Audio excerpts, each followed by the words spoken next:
So finally Kantara chapter 1 ಥಿಯೇಟರಲ್ಲಿ ನೋಡಿ ಆಯಿತು. And ಏನು ಹೇಳೋದು, ಆ್ಯಬ್ಸಲ್ಯೂಟ್ ಸಿನಿಮಾ, ಎಸ್. ಬಟ್ ಹಾಗಂತ ಮೂವಿ ಕಂಪ್ಲೀಟ್ಲಿ ಫ್ಲಾಲೆಸ್ ಅಲ್ಲ. ಆ್ಯಂಡ್ ಎಸ್ಪೆಷಲಿ ನನಗೆ ಫಸ್ಟ್ ಪಾರ್ಟ್ ಅಂದರೆ ಒರಿಜಿನಲ್ ಕಾಂತಾರ ಏನಿತ್ತು ಅದು ನನಗೆ ಆಲ್ಮೋಸ್ಟ್ ಪರ್ಫೆಕ್ಟ್ ಮೂವಿ ಅಂತ ಅನಿಸಿತ್ತು. ಬಟ್ ಈ ಪಾರ್ಟ್ ಹಾಗೆ ಅನಿಸಿಲ್ಲ. ಸೊ 1 by 1 ಕ್ಲಿಯರಾಗಿ ಹೇಳ್ತೀನಿ. ಸ್ಪಾಯ್ಲರ್ಲೆಸ್ ರಿವ್ಯೂಯಿಂದ ಸ್ಟಾರ್ಟ್ ಮಾಡಿ ಆಮೇಲೆ ಸ್ಪಾಯ್ಲರ್ ಟಾಕ್ಗೆ ಹೋಗೋಣ. ಸೊ ಫಸ್ಟ್ ಮೂವಿಯ ಫ್ಲಾಸ್ ಬಗ್ಗೆ ಮಾತಾಡೋ ಹಾಗಿದ್ರೆ ತುಂಬ ಆಬ್ವಿಯಸ್ ಅನಿಸಿದ್ದು ಹ್ಯೂಮರ್. 2022ರ ಕಾಂತಾರದಲ್ಲೂ ಕಾಮಿಡಿ ತುಂಬ ಪ್ರಾಮಿನೆಂಟ್ ಆಗಿ ಇತ್ತು. ಆ್ಯಂಡ್ ನಾನು ಆ ಪಾರ್ಟ್ ತುಂಬ ಎಂಜಾಯ್ ಮಾಡಿದ್ದೆ. ಬಟ್ ಇದರಲ್ಲಿ ಹ್ಯೂಮರ್ ವರ್ಕ್ ಆಗಿಲ್ಲ ಅಂತ ಅನ್ನಿಸ್ತು. ಅಂದರೆ ಈ ಮೂವಿಲಿ ಹ್ಯೂಮರ್ ಇರಬಾರ್ದಿತ್ತು ಅಂತ ಅಲ್ಲ, ಬಟ್ ಇರೋದು ತುಂಬ ಒಳ್ಳೆಯದಾಯಿತು. ಯಾಕಂದರೆ ನಾರ್ಮಲಿ ಇಂಡಿಯನ್ ಮೂವೀಸಲ್ಲಿ ಪೀರಿಯಾಡಿಕ್ ಸ್ಟೋರಿ ಹೇಳೋವಾಗ ಕ್ಯಾರೆಕ್ಟರ್ಸ್ನ ತುಂಬ ಆರ್ಟಿಫಿಷಿಯಲ್ ಆಗಿ ಕ್ರಿಯೇಟ್ ಮಾಡ್ತಾರೆ. ಲೈಕ್ ಅವರ ಡೈಲೆಕ್ಟ್ ಆಗಲಿ ಅವರ ಬಿಹೇವಿಯರ್ ಆಗಲಿ ನ್ಯಾಚುರಲ್ ಫೀಲ್ ಆಗಲ್ಲ. ಇಬ್ಬರು ವ್ಯಕ್ತಿಗಳು ಮಾತಾಡ್ತಿದ್ದಾರೆ ಅನ್ಸೋಲ್ಲ, ಬಟ್ ಯಾವಾಗಲೂ ಏನೋ ಸಂಚು ಮಾಡ್ತಿರೋ ಹಾಗೆ ಇರುತ್ತೆ. ನಿಮಗೆ ನಾರ್ಮಲ್ ಆಗಿ ಪೀರಿಯಾಡಿಕ್ ಡ್ರಾಮಾ ನೋಡೋವಾಗ ಅನಿಸಿಲ್ವಾ ದಟ್ ನಮ್ಮ ಪೂರ್ವಜರು ಹೀಗೆ ಮಾತಾಡ್ತಿದ್ರಾ ಅಂತ. ಆ್ಯಂಡ್ ಇದು ಡೈಲೆಕ್ಟ್ ಬಗ್ಗೆ ಅಲ್ಲ, ಬಟ್ ಪ್ರತಿ ಸೀಕ್ವೆನ್ಸಲ್ಲೂ ಡಿಗ್ನಿಟಿ, ಯಾವಾಗಲೂ ಸ್ಟಿಫ್ ಆಗಿರೋದು, ನಗೋವಾಗ ಮೋನೋಟಾನಿಕ್ ಆಗಿರೋದು, ಲೈಕ್ ಸ್ವಲ್ಪ ಆರ್ಟಿಫಿಷಿಯಲ್ ಫೀಲ್ ಕೊಡೋದು. ಸೊ ನನಗೆ ಪೀರಿಯಾಡಿಕ್ ಡ್ರಾಮಾ ನೋಡೋವಾಗ ಕನೆಕ್ಟ್ ಆಗೋಕ್ಕೆ ಟೈಮ್ ತಗೊಳುತ್ತೆ, ಬಿಕಾಸ್ ಅವರು ಹ್ಯೂಮನ್ಲಿ ಫೀಲ್ ಆಗೋಲ್ಲ ಅಂತ. ಬಟ್ ಈ ಮೂವಿ ಟ್ರೇಲರಲ್ಲೇ ಈ ಕ್ಯಾರೆಕ್ಟರ್ಸ್ ನೋಡಿದಾಗ ಗೊತ್ತಿತ್ತು ದಟ್ ಹ್ಯೂಮರ್ ಇರುತ್ತೆ ಅಂತ. ಆ್ಯಂಡ್ ನಾನು ಅದನ್ನು ಎಂಜಾಯ್ ಮಾಡ್ತೀನಿ ಅಂತ ಕೂಡ ಅಂದ್ಕೊಂಡಿದ್ದೆ. ಬಟ್ ಈ ಮೂವಿಲಿ ಒಂದೊಂದು ಕಡೆ ಜೋಕ್ಸ್ ವರ್ಕ್ ಆಗುತ್ತೆ ಆ್ಯಂಡ್ ಕೆಲವು ಕಡೆ ವರ್ಕ್ ಆಗಲ್ಲ. ಆ್ಯಂಡ್ ಸ್ಪಾಯ್ಲರ್ ಟಾಕಲ್ಲಿ ಯಾವಾಗ ವರ್ಕ್ ಆಯಿತು ಯಾವಾಗ ವರ್ಕ್ ಆಗಿಲ್ಲ ಅಂತ ಹೇಳ್ತೀನಿ. ಸೊ ನನಗೆ ಈ ಮೂವಿಯ ಫಸ್ಟ್ ಹಾಫಲ್ಲಿ ಫ್ಲಾ ಫೀಲ್ ಮಾಡಿಸಿದ್ದು ಅಂದರೆ ಅದು ಹ್ಯೂಮರೇ. ಅದ್ರ ಬದಲು ಆ ರಾಜ ಮತ್ತು ಅವನ ಸರೌಂಡಿಂಗ್ ಕ್ಯಾರೆಕ್ಟರ್ಸ್ ಮೇಲೆ ಕಾನ್ಸಂಟ್ರೇಟ್ ಮಾಡಬೇಕಿತ್ತು ಅಂತ ಅನ್ನಿಸ್ತು. ಅದು ಬಿಟ್ಟರೆ ಕೆಲವು ಕಡೆ ಸ್ಕ್ರೀನ್ ಪ್ಲೇ ಡ್ರ್ಯಾಗ್ ಫೀಲ್ ಆಯಿತು ಆ್ಯಂಡ್ ಕೆಲವು ಕಡೆ ರಸ್ಟ್ ಫೀಲ್ ಆಯಿತು. ಡ್ರ್ಯಾಗ್ ಫೀಲ್ ಆಗಿರೋ ಸೀಕ್ವೆನ್ಸಸ್ಸಲ್ಲಿ ಆ ಕಾಮಿಡಿ ಇನ್ಕ್ಲೂಡ್ ಮಾಡಿರೋದಕ್ಕೆ ಹಾಗೆ ಅನಿಸಿದ್ದು. ಆ್ಯಂಡ್ ಎಲ್ಲೆಲ್ಲಿ ಇನ್ಫಾರ್ಮೇಷನ್ ಸ್ವಲ್ಪ ಇಂಪಾರ್ಟೆಂಟ್ ಆಗಿರೋದು ಕೊಡ್ತಿದ್ದಾರೆ ಅಂತ ಅನ್ನಿಸ್ತಲ್ಲ, ಅಲ್ಲಿ ಸ್ವಲ್ಪ ರಸ್ಟ್ ಫೀಲ್ ಆಗೋಯ್ತು. ಇನ್ನು ಸ್ಲೋ ಆಗಿ ಇದ್ದಿದ್ರೆ ಅದನ್ನು ಗ್ರಾಸ್ಪ್ ಮಾಡ್ಕೊಳ್ಳೋಕೆ ಈಸಿ ಆಗೋದು ಅಂತ ಅನ್ನಿಸ್ತು. ಆ್ಯಂಡ್ ಇದು ಯಾಕೆ ಅಂದರೆ ಮೊದಲನೇದಾಗಿ ಈ ಮೂವಿ ನರೇಷನ್ ಮೇಲೆ ಹೋಗೋದು ಆ್ಯಂಡ್ ವಾಯ್ಸ್ ಓವರ್ ಸ್ವಲ್ಪ ಕಡೆ ಕ್ಯಾರೆಕ್ಟರ್ ಆ್ಯಂಡ್ ಸಿಚುವೇಶನ್ ಅರ್ಥ ಮಾಡಿಸೋಕೆ ಹೆಲ್ಪ್ ಮಾಡುತ್ತೆ. But most of the time ಆ ವಾಯ್ಸ್ ಓವರ್ ಯೂಸ್ ಮಾಡಲ್ಲ. ಸೊ ವಿಜುವಲಿ ಏನು ನಡೀತಿದೆ ಅದನ್ನು ನೋಡಿ ನಾವು ಸಿಚುವೇಶನ್ ಅರ್ಥ ಮಾಡ್ಕೋಬೇಕು. ಆ್ಯಂಡ್ ಕೆಲವು ಕಡೆ ತುಂಬ ಇನ್ಫಾರ್ಮೇಷನ್ ಎತ್ತಿ ಬಿಸಾಕ್ತಾರೆ. ಆ್ಯಂಡ್ ನಾನು ಈ ಮೂವಿ ನೋಡಿ ಬಂದು ಸ್ಕ್ರಿಪ್ಟ್ ಬರೆಯೋ ಟೈಮಲ್ಲಿ 3 hour ಗ್ಯಾಪ್ ಇದೆ. ಆ್ಯಂಡ್ ಈ ಗ್ಯಾಪಲ್ಲೂ ಕೂಡ ಆ ಮೂವಿ ಬಗ್ಗೆ ಯೋಚನೆ ಮಾಡ್ತಿದ್ರೆ ಆ್ಯಂಡ್ ಎಸ್ಪೆಷಲಿ ನಾನು ಟ್ಯೂಬ್ಲೈಟ್ ಆಗಿರೋ ಕಾರಣ ತುಂಬ ಇನ್ಫಾರ್ಮೇಷನ್ ಇವಾಗ ರಿಯಲೈಸ್ ಆಯ್ತಿದೆ, ಓ ವೇಟ್ ಇದ್ರ ಅರ್ಥ ಹೀಗಿತ್ತು ಅಲ್ವಾ ಅಂತ. So on the positive side, ನೀವು ಒಂದು ಸತಿ ಮೂವಿ ನೋಡಿ ಏನು ಅರ್ಥ ಮಾಡ್ಕೊಂಡಿರ್ತೀರೋ ಮತ್ತೆ ಸೆಕೆಂಡ್ ಟೈಮ್ ನೋಡಿದ್ಮೇಲೆ ಇನ್ನೂ ಎಷ್ಟೊಂದು ಡೀಟೇಲ್ಸ್ ಅರ್ಥ ಮಾಡ್ಕೊಳ್ತೀರಾ. ಸೊ ಆ ರೀತಿಯೂ ನೀವು ಈ ಮೂವಿನ ಎಂಜಾಯ್ ಮಾಡ್ಬೋದು. ಆದರೆ ನನಗೆ ಕೆಲವೊಂದು ಬೇಡವಾದ ಸೀಕ್ವೆನ್ಸ್ ತೆಗೆದು ಇನ್ನೊಂದು ಸ್ವಲ್ಪ ಸೀಕ್ವೆನ್ಸಸ್ ಮೇಲೆ ಕಾನ್ಸಂಟ್ರೇಟ್ ಮಾಡಿದರೆ ಇನ್ನೂ ಸ್ಮೂತಾಗಿ ಮೂವಿ ಹೋಗಿರೋದು ಅಂತ ಅನ್ನಿಸ್ತು. ಇಷ್ಟು ನನಗೆ ನೆಗೆಟಿವ್ ಫೀಲ್ ಆಯಿತು. ಆ್ಯಂಡ್ ಇದನ್ನು ಸ್ಪಾಯ್ಲರಲ್ಲಿ ಎಕ್ಸ್ಟೆಂಡ್ ಮಾಡಿ ಹೇಳ್ತೀನಿ. ಆ್ಯಂಡ್ ಕ್ಲೈಮ್ಯಾಕ್ಸಲ್ಲಿ ಒಂದು ಆಲ್ಮೋಸ್ಟ್ ನೆಗೆಟಿವ್ಗೆ ಹೋಗಿರೋದು, ಬಟ್ ಹೇಗೋ ಆ ನೆಗೆಟಿವ್ ಮರೆಯೋ ಹಾಗೆ ಮಾಡ್ತು, ಅದನ್ನು ಸ್ಪಾಯ್ಲರಲ್ಲಿ ಹೇಳ್ತೀನಿ. ಬಟ್ ಇವಾಗ ಪಾಸಿಟಿವ್ಸ್ಗೆ ಬರೋ ಹಾಗಿದ್ರೆ at first it was visuals. ಅಂದರೆ ನೀವು ಟೀಸರ್ ಅನೌನ್ಸ್ಮೆಂಟಿಂದ ಮೂವಿ ಗ್ಲಿಮ್ಸ್ ನೋಡಿದರೆ ಗೊತ್ತಿರುತ್ತೆ ವಿಜುವಲಿ ಅಂತೂ ಮೋಸ ಇಲ್ಲ ಅಂತ. ಆ್ಯಂಡ್ ಅದೇ ರೀತಿ ಮೂವಿಲೂ ಫೀಲ್ ಆಗುತ್ತೆ. ಲೈಕ್ ನಿಮಗೆ ಮೂವಿ ಹೇಗೆ ಅನಿಸುತ್ತೆ ಅಂತ ಗ್ಯಾರಂಟಿ ಕೊಡೋಕ್ಕಾಗಲ್ಲ, ಬಟ್ ಯಾರು ಡಿನೈ ಮಾಡೋಕ್ಕಾಗಲ್ಲ ದಟ್ ಈ movie in terms of visuals ಸಖತ್ತಾಗಿದೆ. ಆ್ಯಂಡ್ ಇದಕ್ಕೆ ಮೇನ್ ರೀಸನ್ ಬಂದು ದುಡ್ಡು ಕರೆಕ್ಟಾಗಿ ಎಲ್ಲಿ ಯೂಸ್ ಮಾಡಬೇಕು ಅಲ್ಲಿ ಯೂಸ್ ಮಾಡಿರೋದಕ್ಕೆ.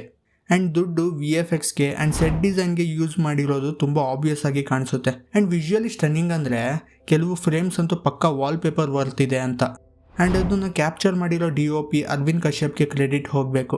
ಮೂವಿ ಮೇಜರ್ಲಿ ಗ್ರೀನರಿ ಅಂದರೆ ಕಾಡು, ಅದರ ಸುತ್ತಮುತ್ತ ಇನ್ನೊಂದು ರಾಜ್ಯ ದರ್ಬಾರ ಮತ್ತು ಮಾರ್ಕೆಟ್ ಅದರ ಅರೌಂಡಲ್ಲೇ ಇರುತ್ತೆ.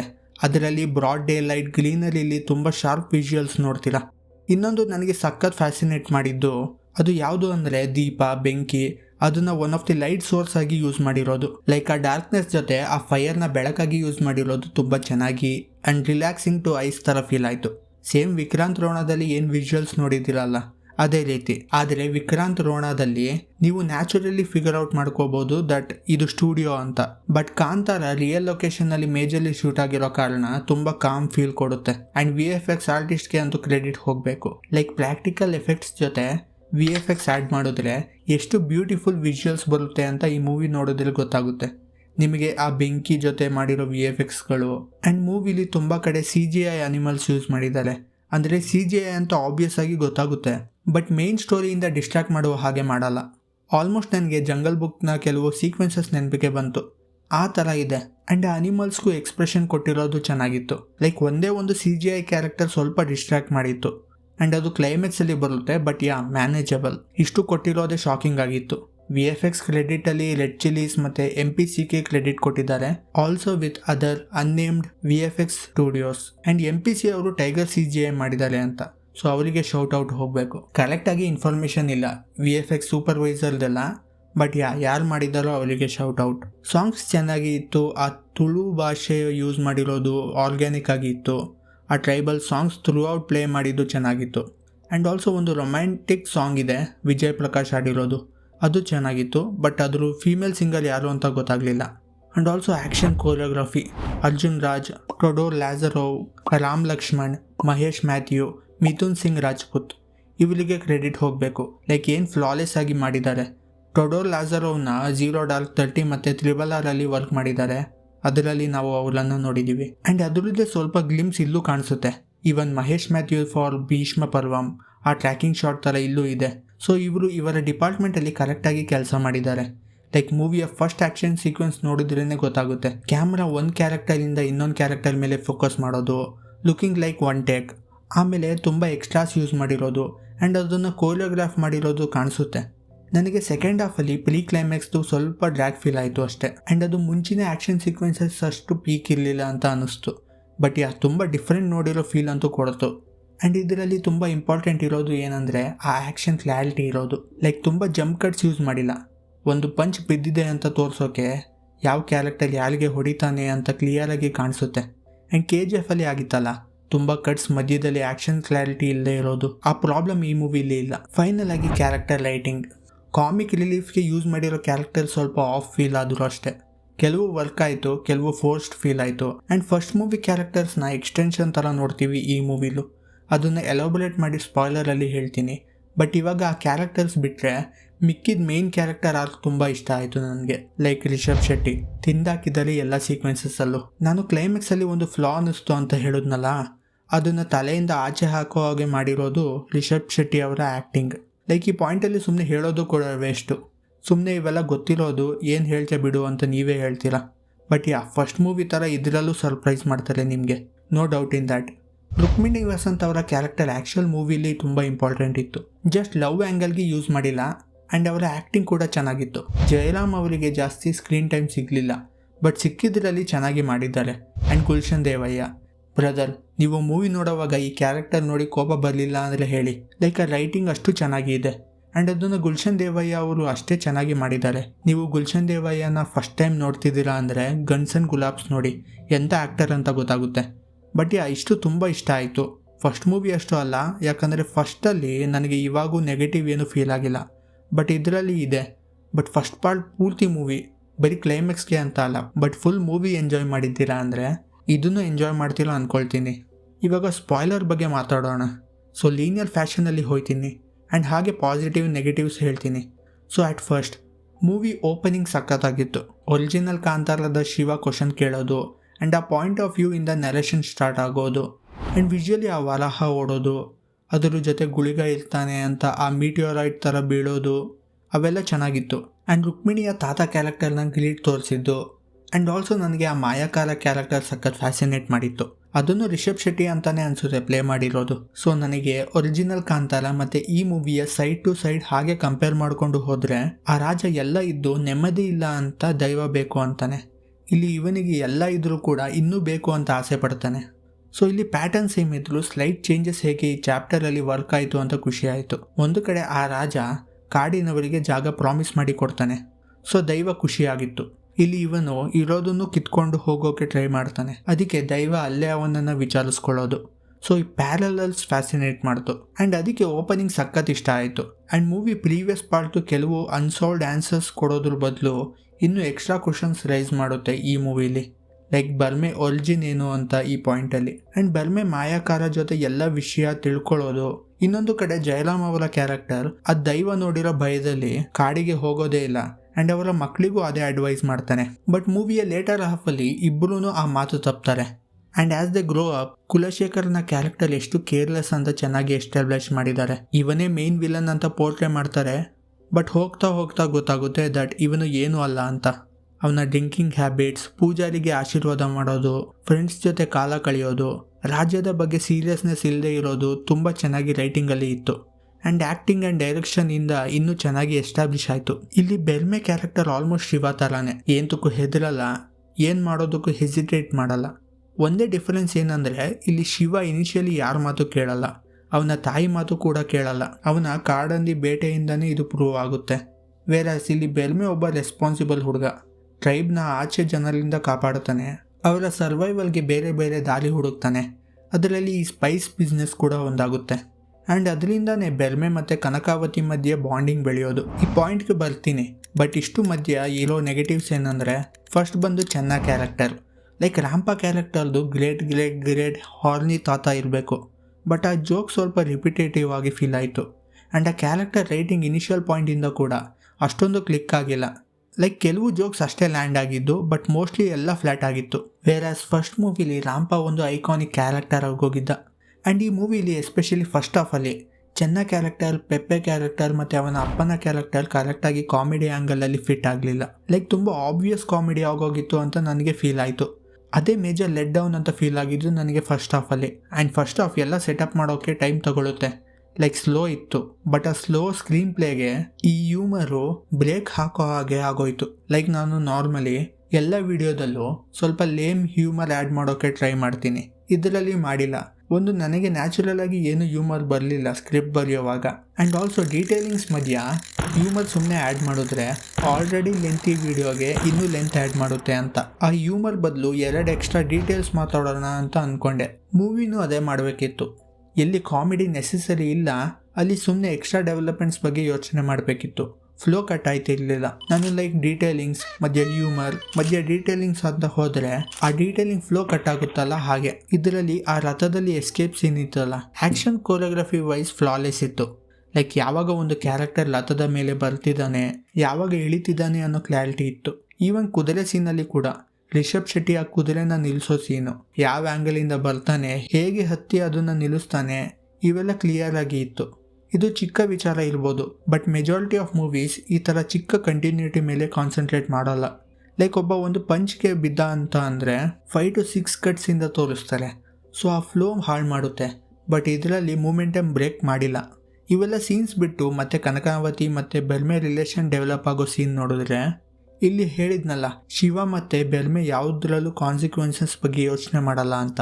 ಬಟ್ ಇಲ್ಲಿ ಕನಕಾವತಿ ಕ್ಯಾರೆಕ್ಟರೇ ಲೀನ್ ಆದರೂ ಕೂಡ ಬೆಲ್ಮೆ ಕ್ಯಾರೆಕ್ಟರ್ ಇದೊಂದು ಕಡೆ ಮಾತ್ರ ಹೆಸಿಟೇಟ್ ಮಾಡ್ತಾನೆ, ಬಿಕಾಸ್ ಮುಂದೆ ಆಗೋ ಕಾನ್ಸಿಕ್ವೆನ್ಸಸ್ ಸರಿ ಇರಲ್ಲ ಅಂತ.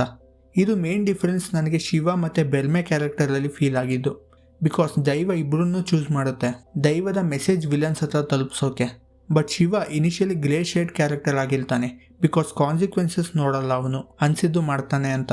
ಇಲ್ಲಿ ಬೆಲ್ಮೆನ ಮೇನ್ ಡಿಫರೆನ್ಸ್ ಇದೊಂದು ಸೀಕ್ವೆನ್ಸಲ್ಲೇ ಅರ್ಥ ಆಗುತ್ತೆ. ಆ್ಯಂಡ್ ಅದಕ್ಕೆ ಶಿವ ದೈವ ಏನು ಗ್ಲಿಮ್ಸ್ ಕೊಡುತ್ತಲ್ಲ ಅದನ್ನು ಅರ್ಥ ಮಾಡ್ಕೊಳ್ಳೋಕೆ, ಅಕ್ಸೆಪ್ಟ್ ಮಾಡ್ಕೊಳ್ಳೋಕೆ ಟೈಮ್ ತಗೊಳ್ತಾನೆ. ಆ್ಯಂಡ್ ಇದನ್ನೇ ಫಾಲೋ ಅಪ್ ಮಾಡಿ ನೋಡಿದ್ರೆ ಬೆಲ್ಮೆ ಹುಲಿ ಜೊತೆ ಫಸ್ಟ್ ಟೈಮ್ ಭೇಟಿಯಾಗೋ ಸೀನಲ್ಲಿ ಕೂಡ ಆ ಗ್ಲಿಮ್ಸ್ ಅವನಿಗೆ ಅಲ್ಲೇ ಅರ್ಥ ಆಗುತ್ತೆ. ಆ್ಯಂಡ್ ಅದಕ್ಕೆ ಆ ಹುಲಿನ ಫಾಲೋ ಮಾಡೋದು. ಆ್ಯಂಡ್ ಇಲ್ಲಿಗೆ ಫಸ್ಟ್ ಹಾಫ್ ಮುಗಿಯುತ್ತೆ ವಿತ್ ಗ್ರೇಟ್ ಆ್ಯಕ್ಷನ್ ಸೀಕ್ವೆನ್ಸ್. ಹುಲಿ ಏನು ಸಿಗ್ನಿಫೈ ಮಾಡುತ್ತೆ ಅಂತ ಕ್ವಶನ್ನು, ಮತ್ತು ಈ ಆದಿವಾಸಿ ಕಮ್ಯುನಿಟಿನ ಎಸ್ಟಾಬ್ಲಿಷ್ ಮಾಡೋದ್ರ ಜೊತೆಗೆ. ಸೊ ಇಲ್ಲಿ ನಾನು ಆಲ್ರೆಡಿ ಹೇಳಿರೋ ಹಾಗೆ ಫಸ್ಟ್ ಹಾಫ್ ಡೆವಲಪ್ಮೆಂಟ್ ಚೆನ್ನಾಗಿತ್ತು. ಆ ಹ್ಯೂಮರ್ ಪ್ಲೇಸ್ಮೆಂಟ್ ಬರೀ ನೆಸೆಸರಿ ಜಾಗದಲ್ಲಿ ಇದ್ದಿದ್ರೆ ಇನ್ನೂ ಸ್ಮೂತಾಗಿ ಇರೋದು. ಈಗ ಸೆಕೆಂಡ್ ಹಾಫ್ ನನಗೆ easily better than first half ಅಂತ ಅನ್ನಿಸ್ತು. ಬಟ್ ಇದರಲ್ಲಿ ಫಸ್ಟ್ ಹಾಫ್ಗಿಂತ ಸ್ವಲ್ಪ ಜಾಸ್ತಿ ಫ್ಲಾನೇ ಕಾಣಿಸ್ತು. ಲೈಕ್ ಇಲ್ಲಿ ಬಿಸ್ನೆಸ್ ಎಸ್ಟಾಬ್ಲಿಷ್ಮೆಂಟ್ ಮಾಡಿರೋದು ಕುಲಶೇಖರ್ ಲಿನ್ನಿಗೆ ಗೊತ್ತಾದಾಗ ಅವನು ಆ ಕಾಂತಾರಕ್ಕೆ ಹೋಗಿ ಜಾಗ ಅಕ್ವೈರ್ ಮಾಡಬೇಕು ಅಂತ ನೋಡ್ತಾನೆ. ನನಗೆ ಪೂರ್ತಿ ಮೂವಿಲಿ ಈ ಪೂರ್ತಿ ಸೀಕ್ವೆನ್ಸಸ್ ನನಗೆ ಆಬ್ಸಲ್ಯೂಟ್ ಫೇವ್ರೇಟ್ ಆಗಿತ್ತು. ಎಸ್, ಕ್ಲೈಮ್ಯಾಕ್ಸ್ಗಿಂತ ಜಾಸ್ತಿ ಇಷ್ಟ ಆಗಿತ್ತು.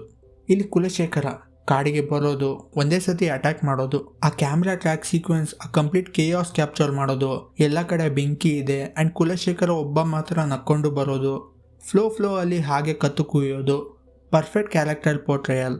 ಇಲ್ಲಿ ಬೆಲ್ಮೆಗೆ ಗೊತ್ತಾದಾಗ ಅಲ್ಲಿ ಓಡಿ ಬಂದು ಅವನ ಅಮ್ಮನಿಗೆ ಹೀಗಾಗೋದು ನೋಡಿ ಜಸ್ಟ್ ಹೋಗಬೇಕು, ಆ ಸ್ಪೆಸಿಫಿಕ್ ಜಾಗದಿಂದ ಗುಳಿಗ ಮೈಗೆ ಹತ್ತೋದು, it was just perfect for me. ಅದರಲ್ಲಿ ಒಂದೊಂದೇ ಗುಳಿಗ ಅವತಾರ ಎಸ್ಟಾಬ್ಲಿಷ್ ಮಾಡೋದು, ಆ ಸೋಲ್ಜರ್ಸ್ನ ಬಟ್ಟೆ ಥರ ಒಗ್ದಾಕಿದ್ದು ಅಂತೂ ನನ್ನ absolute favourite scene. And ending with ಕುಲಶೇಖರನ ಅಂತ್ಯ. ಅದಾಗಿದ ತಕ್ಷಣ ಕರ್ಮ ಸಾಂಗ್ ಪ್ಲೇ ಮಾಡಿದ್ದು ಪರ್ಫೆಕ್ಟ್ ಸೀಕ್ವೆನ್ಸ್ ಅಂತ ಅನ್ನಿಸ್ತು. ಇಲ್ಲಿ 2 ಕಡೆನೂ ಗ್ರೀವಿಂಗ್ ಇದೆ. ಈ ಕಡೆ ಕಾಡು ಮತ್ತೆ ಆ ಜನರು ಎಲ್ಲ ಕಳ್ಕೊಂಡಿದ್ದು ಆಗಿದ್ರೆ, ಆ ಕಡೆ ಕುಲಶೇಖರನ ಕಳ್ಕೊಂಡಿದ್ದ ರಾಜ್ಯದ ಜನರು. ಬೆಂಕಿ ಬಿದ್ದಿರೋದು ನೋಡಿ ನಗುತ್ತಿದ್ದ ಕುಲಶೇಖರ ನೆಕ್ಸ್ಟ್ ಅವನ ಹೆಣಕ್ಕೆ ಬೆಂಕಿ ಬೀಳೋದು. ಆ್ಯಂಡ್ ಈ ಪಾಯಿಂಟಲ್ಲಿ ಇದಕ್ಕಿಂತ ಪರ್ಫೆಕ್ಟ್ ಸಾಂಗ್ ಇರಲಿಲ್ಲ. ಆ್ಯಂಡ್ ಫಸ್ಟ್ ಮೂವಿಲೂ ನನಗೆ ಈ ಸಾಂಗ್ ಅಷ್ಟೊಂದು ಹಿಟ್ ಆಗಿರಲಿಲ್ಲ, ಬಟ್ ಇದರಲ್ಲಿ it was just perfect. Video ಅಲ್ಲೇನು ಜಾಸ್ತಿ ಆಯ್ತಿದೆ, ಶಾರ್ಟ್ ಆಗಿ ಹೇಳಬೇಕು ಅಂದರೆ next few low moments necessary ಇತ್ತು ನೆಕ್ಸ್ಟ್ ಹೈಗೆ ತಗೊಂಡು ಹೋಗೋಕ್ಕೆ. ಬಟ್ ಇಲ್ಲಿ 2 ಜನನು ಸೇರೋ ಸೀನ್ ಇದೆಯಲ್ಲ, ಒಂದು ಕಡೆ ಸಾಂಗ್ ಹಾಕಿ ಚೆನ್ನಾಗಿ ಎಸ್ಟಾಬ್ಲಿಷ್ ಮಾಡ್ತಿದ್ರು ಅಂತ ಅನಿಸ್ತು. ಬಟ್ ಅದೇ ಜಾಗದಲ್ಲಿ ಕೆಲವು ಮೂಮೆಂಟ್ಸ್ ಅಂದರೆ ರಾಜಶೇಖರ ಮತ್ತು ಬೆಲ್ಮೆ ಮಧ್ಯೆ ಕಾನ್ವರ್ಸೇಷನ್ ಇನ್ನೂ ಇರಬೇಕಿತ್ತು ಅಂತ ಅನಿಸ್ತು. ಬಿಕಾಸ್ ಇಬ್ಬರೂ ಸೈಡ್ ಬೈ ಸೈಡ್ ತುಂಬ ಕಡಿಮೆ ಸೀನಲ್ಲಿ ನೋಡಿದ್ವಿ. ಆ್ಯಂಡ್ ಇದು ಪರ್ಫೆಕ್ಟ್ ಮೂಮೆಂಟ್ ಆಗಿರೋದು ಅದನ್ನು ಎಸ್ಟಾಬ್ಲಿಷ್ ಮಾಡೋಕ್ಕೆ. ಬಟ್ ಇವಾಗ ಏನು ಮಾಡೋಕ್ಕಾಗಲ್ಲ. ಬಟ್ ಇವೆಲ್ಲ ಆದಮೇಲೆ ಕನಕಾವತಿ ಊರಿನ ಜನರನ್ನು ಜೊತೆ ಮಾಡಬೇಕು ಅಂದ್ಕೊಂಡಿದ್ದು ಎಲ್ಲ ಅವಳ ಮಾಸ್ಟರ್ ಪ್ಲಾನ್ ಅಂತ ಗೊತ್ತಾಗುತ್ತೆ. ಡೈರೆಕ್ಟ್ ಅಲ್ಟಿಮೇಟ್ ಕ್ಲೈಮ್ಯಾಕ್ಸ್ಗೆ ಬರೋ ಹಾಗಿದ್ರೆ ಇನಿಷಿಯಲ್ ಬ್ಯಾಟಲ್ ಅದರಲ್ಲೂ ಕೆಲವು ಮೂಮೆಂಟ್ಸ್ ಚೆನ್ನಾಗಿತ್ತು ವಿತ್ ದಟ್ ಸಾಂಗ್. ಆ್ಯಂಡ್ ಅದರಲ್ಲೂ ತುಳು ಮತ್ತು ಕನ್ನಡ ಮಿಕ್ಸ್ಚರ್. ಇಲ್ಲಿ ಕಾಮಿಡಿ ಇಂಟಿಗ್ರೇಷನ್ ಸ್ವಲ್ಪ ಡೈಲ್ಯೂಟ್ ಮಾಡ್ತು ಅಂತ ಅನ್ನಿಸ್ತು. ನಾನು ನಕ್ಕಿದ್ದೀನಿ ಇಲ್ಲ ಅಂತ ಅಲ್ಲ, ಬಟ್ ನೀವೇ ನೋಡಿ ಪ್ರಮೋದ್ ಶೆಟ್ಟಿ ಕ್ಯಾರೆಕ್ಟರ್ ಅದರಲ್ಲಿ ಕಾಮಿಡಿ ಪೀಸ್ ಥರ ತೋರಿಸ್ತಾರೆ, ಬಟ್ ಹಾಗೆ ಅವನ ಕ್ಯಾರೆಕ್ಟರ್ ಎಂಡ್ ಮಾಡ್ತಾರೆ. ಲೈಕ್ ಸ್ವಲ್ಪ ಆದರೂ ಇಂಪಾರ್ಟೆನ್ಸ್ ಫೀಲ್ ಕೊಡಬೇಕಿತ್ತು ಅಂತ. ವೇರಸ್ ಫಸ್ಟ್ ಪಾರ್ಟಲ್ಲಿ ಸೇಮ್ ಹ್ಯೂಮರ್ ಇದ್ರೂ ಕೂಡ ಎಂಡಿಂಗ್ ಚೆನ್ನಾಗಿ ಕೊಟ್ಟಿದ್ರು. ಆ್ಯಂಡ್ ನನಗೆ ಈ ಕ್ಲೈಮ್ಯಾಕ್ಸ್ ಆಲ್ಮೋಸ್ಟ್ ಇಷ್ಟ ಆಯ್ತಿರ್ಲಿಲ್ಲ, ಬಿಕಾಸ್ ಫಸ್ಟ್ ಅಂತೂ ತುಂಬ ಓವರ್ ಪವರ್ಡ್ ಥರ ಮಾಡಿಬಿಟ್ರು ಕ್ಯಾರೆಕ್ಟರ್ಸ್ನ. ಆ್ಯಂಡ್ ಅವರು ರಥದಿಂದ ಹಾಗೆ ಆರೋದು, ಈ ಒಂದು ಬ್ಲ್ಯಾಕ್ ಮ್ಯಾಜಿಕ್ ಅವೆಲ್ಲ ಎಸ್ಟಾಬ್ಲಿಷ್ ಮಾಡಿದ್ರು ಕೂಡ ಬೇರೆ ಎಲ್ಲ scenes natural and real feel ಆಯ್ತಿತ್ತು, especially with real locations. But ಆ ಕ್ಲೈಮ್ಯಾಕ್ಸ್ ಸ್ಟುಡಿಯೋ ಥರ ಫೀಲ್ ಆಯಿತು. ಸ್ಟುಡಿಯೋ ಇಲ್ಲ ಅಂದರೂ ಕೂಡ ತುಂಬ dry and not so visually stunning ಥರ ಇತ್ತು. ಬಟ್ ಆಮೇಲೆ ಬೆಲ್ಮೆ ಲಾರ್ಡ್ ಶಿವನ ಕಾಣೋಕೆ ಹೋದಾಗ ಆ CGI Brahmarakshasa, to be honest CGI ಸ್ವಲ್ಪ ಆಫ್ ಫೀಲ್ ಆಯಿತು ಅಂತ ಹೇಳಿದ್ನಲ್ಲ, ಅದು ಈ ಕ್ಯಾರೆಕ್ಟರ್ಗೆ. ಆ್ಯಂಡ್ ಅದೇ ಸ್ವಲ್ಪ ಡಿಸ್ಟ್ರಾಕ್ಟಿಂಗ್ ಆಗಿತ್ತು. ಆ್ಯಂಡ್ ಸುಮ್ಮನೆ ಆ ಕ್ಯಾರೆಕ್ಟರ್ ಟ್ರಾನ್ಸ್ಫಾರ್ಮೇಷನ್ ವಿಟ್ನೆಸ್ ಮಾಡೋಕ್ಕೆ ಒಂದು ಕ್ಯಾರೆಕ್ಟರ್ ಬೇಕಿತ್ತು, ಅದಕ್ಕಷ್ಟೇ ಬ್ರಹ್ಮರಾಕ್ಷಸ ಕ್ಯಾರೆಕ್ಟರ್ ಯೂಸ್ ಮಾಡಿದ್ರು ಅಂತ ಅನ್ನಿಸ್ತು. ಆ್ಯಂಡ್ ಅದು ಬಿಟ್ಟು ಅದರದ್ದು ಬೇರೆ ಸಿಗ್ನಿಫಿಕೆನ್ಸ್ ಅಷ್ಟೊಂದು ಫೀಲ್ ಆಗಲಿಲ್ಲ ನನಗೆ. ಆ್ಯಂಡ್ ಇನ್ನೊಂದು ಮೆನ್ಷನ್ ಮಾಡಬೇಕು ದಟ್ ಮೂವಿನ ನಾನು ಪೂರ್ತಿ ಸಿನಿಮ್ಯಾಟಿಕ್ ಪಾಯಿಂಟ್ ಆಫ್ ವ್ಯೂಲೇ ನೋಡಿರೋದು. ಇವಾಗ ಅನಾಲಿಸಿಸ್ ಕೂಡ ಅದೇ ಪಾಯಿಂಟ್ ಆಫ್ ವ್ಯೂಲೇ ಮಾಡ್ತಿರೋದು. ಇಲ್ಲಿ ಕೆಲವರು ಪೂರ್ತಿ ಡಿವೋಷನಲ್ ಪಾಯಿಂಟ್ ಆಫ್ ವ್ಯೂಯಿಂದ ಮೂವಿ ನೋಡಿರ್ತಾರೆ, ಅದು ಪ್ರಾಬ್ಲಮ್ ಅಲ್ಲ. ಬಟ್ ನಾನು ಕ್ರಿಟಿಸೈಸ್ ಮಾಡುವಾಗ ಅದನ್ನು ದೇವ್ರ ಬಗ್ಗೆ ಮಾಡಿರೋ ಫಿಲಮಲ್ಲಿ ನೆಗೆಟಿವ್ ನೋಡ್ತಿದ್ದಾನೆ, ಡೈರೆಕ್ಟ್ ದೇವರಿಗೆ ಅವಮಾನ ಮಾಡ್ತಿದ್ದಾನೆ ಅಂತ ತಪ್ಪು ತಿಳ್ಕೊಬೇಡಿ ಅಷ್ಟೇ. ಆ ಮಿಸ್ಅಂಡರ್ಸ್ಟ್ಯಾಂಡಿಂಗ್ ಬೇಡ ಇಲ್ಲಿ. ನೆಕ್ಸ್ಟ್ ಅವೆಲ್ಲ ಆದಮೇಲೆ ನಾನು ಕ್ಲೈಮ್ಯಾಕ್ಸಿಂದ ಆಲ್ಮೋಸ್ಟ್ ಡಿಟ್ಯಾಚ್ ಆಗಿದ್ದೆ. ಬಟ್ ಬೆಲ್ಮೆ ಕ್ಯಾರೆಕ್ಟರ್ ಎಂಟ್ರಿ ಆಯ್ತದಲ್ಲ, ಫಸ್ಟ್ ವರಾಹ ರೂಪ ಬೆಂಕಿಲಿ ತೋರಿಸಿದ್ದು, ಆಮೇಲೆ ಚಾಮುಂಡಿ ದೇವಿ ಅವತಾರ, ನನಗೆ ಬ್ಯಾಕ್ಗ್ರೌಂಡ್ ಫ್ಲಾ ಫೀಲ್ ಆಯಿತು ಅಂತ ಹೇಳಿದ್ನಲ್ಲ, ಅದನ್ನು ಮರ್ತೋಗೋ ಹಾಗೆ ಮಾಡ್ತು. ನನ್ನ ಪೂರ್ತಿ ಫೋಕಸ್ ರಿಷಬ್ ಶೆಟ್ಟಿ ಮೇಲೆ ಇತ್ತು. ಬೇರೆ ಫ್ಲಾಸ್ ನಿಜ ಅವಾಯ್ಡ್ ಮಾಡ್ಬೋದು ಅಂತ ಅನ್ನಿಸ್ತು ಆ ಪಾಯಿಂಟಲ್ಲಿ, ಆ ಚಾಮುಂಡಿ ಅವತಾರ ನೋಡಿದ್ಮೇಲೆ. ಅದಕ್ಕೆ ಕ್ಲೈಮ್ಯಾಕ್ಸ್ದು ಆ ಫ್ಲಾ ಬಗ್ಗೆ ಅವಾಗೇ ಹೇಳಿಲ್ಲ. ಇವೆಲ್ಲ ಆದಮೇಲೂ ಕೂಡ ಒರಿಜಿನಲ್ ಕಾಂತಾರನ ನಾನು ಇದ್ರ ಮೇಲೆ ಇಡೋಕ್ಕೆ ಕಾರಣ ಏನಂದರೆ ಸಿಂಪ್ಲಿಸಿಟಿ. ಜಾಸ್ತಿ ಇನ್ಫಾರ್ಮೇಷನ್ ಇಲ್ಲ, ಗ್ರೌಂಡೆಡ್ ಆಗಿತ್ತು. ಆ್ಯಂಡ್ ಕ್ಲೈಮ್ಯಾಕ್ಸ್ ಕೂಡ ಗುಡ್ ವರ್ಸಸ್ ಈವಿಲಲ್ಲಿ 2 ಕಡೆನೂ ಮನುಷ್ಯರು ಇದ್ದರು. ಆ ಮನುಷ್ಯ ರಾಕ್ಷಸ ಥರ ಆದಾಗ ಕಾಪಾಡೋಕ್ಕೆ ಒಬ್ಬ ಬರ್ತಾನೆ ಅಂತ. ಅದನ್ನು ಮೆಟಫಾರಿಕಲ್ ಎಂಡಿಂಗ್ ಆಗಿ ತಗೊಬೋದು, ಟಿಪಿಕಲ್ ಎಂಡಿಂಗ್ ಆಗಿ ಕೂಡ ತಗೋಬೋದು. ಆ್ಯಂಡ್ ಗುಳಿಗ ಸೀನ್ ಬಂದಮೇಲೂ ಕೂಡ ಜಸ್ಟ್ ಮ್ಯಾಕ್ಸಿಮಮ್ 5 ಮಿನಿಟ್ಸ್ ಇತ್ತು. ನನಗೆ ಫಸ್ಟ್ ಮೂವಿ ನೋಡುವಾಗ ಈ ಥರ ಒಂದು ಮ್ಯಾಟರ್ ಇತ್ತು ಅಂತಲೇ ಗೊತ್ತಿರಲಿಲ್ಲ, even for all the theatre audience. ಅದು ಬಂದಾಗ ಒಂದು ಮಿರಾಕಲ್ ಥರ ಇತ್ತು. ಲೈಕ್ ಎಲ್ಲ ಹೋಪ್ಸ್ ಕಳ್ಕೊಂಡಾಗ ಒಂದು ಮಿರಾಕಲ್ ಬರುತ್ತೆ ನಿನ್ನ ಕಾಪಾಡೋಕ್ಕೆ. Miracle is like for seconds. ಅದು ಬಂದು ಹೋದ್ಮೇಲೆ ಏನಾಯಿತು ಅಂತ ಯೋಚನೆ ಮಾಡಿಕೊಂಡು ಕೂತ್ಕೋತೀರ. ಅದಕ್ಕೆ ಆ ಗುಳಿಗ ಸೀನ್ ಜಸ್ಟ್ 5 ಮಿನಿಟ್ಸ್ ಇತ್ತು. ಅದಕ್ಕೆ ನನಗೆ ಫಸ್ಟ್ ಪಾರ್ಟ್ ಸಖತ್ ಇಷ್ಟ ಆಗಿರೋದು. ಬಟ್ ಇದರಲ್ಲಿ over powered evil versus god ಥರ ಇತ್ತು ಅಷ್ಟೇ. ಆ್ಯಂಡ್ ಇದು ನನ್ನ ಪರ್ಸ್ನಲ್ ಒಪಿನಿಯನ್. ಐ ಥಿಂಕ್ ಎಲ್ಲ ಸ್ಟೇಟ್ಮೆಂಟ್ ಜಸ್ಟಿಫೈ ಮಾಡಿದ್ದೀನಿ ಅಂತ. ನೀವು ಹೇಳಿ, ನಿಮಗೆ ಆ ಕ್ಲೈಮ್ಯಾಕ್ಸ್ ಇಷ್ಟ ಆಯಿತಾ ಆರ್ ಫಸ್ಟ್ ಮೂವಿ ಕ್ಲೈಮ್ಯಾಕ್ಸ್ ಇಷ್ಟ ಆಯಿತಾ ಅಂತ. ನೀವು ಮೂವಿ ರಿವ್ಯೂ ಆ್ಯಂಡ್ ಥಿಯರೀಸ್ನ ಕಮೆಂಟಲ್ಲಿ ಹಾಕಿ. ಲೈಕ್, ಡಿಸ್ಲೈಕ್ ಆರ್ ಸಬ್ಸ್ಕ್ರೈಬ್ ನಿಮಗೆ ಬಿಟ್ಟಿದ್ದು, ಬಟ್ 3ರಲ್ಲಿ ಒಂದಾದರೂ ಮಾಡಿ, ಸೊ ದಟ್ ನನಗೆ ಗೊತ್ತಾಗುತ್ತೆ, ಮುಂದಿನ ವೀಡಿಯೋಗೆ ಹೆಲ್ಪ್ ಆಗುತ್ತೆ.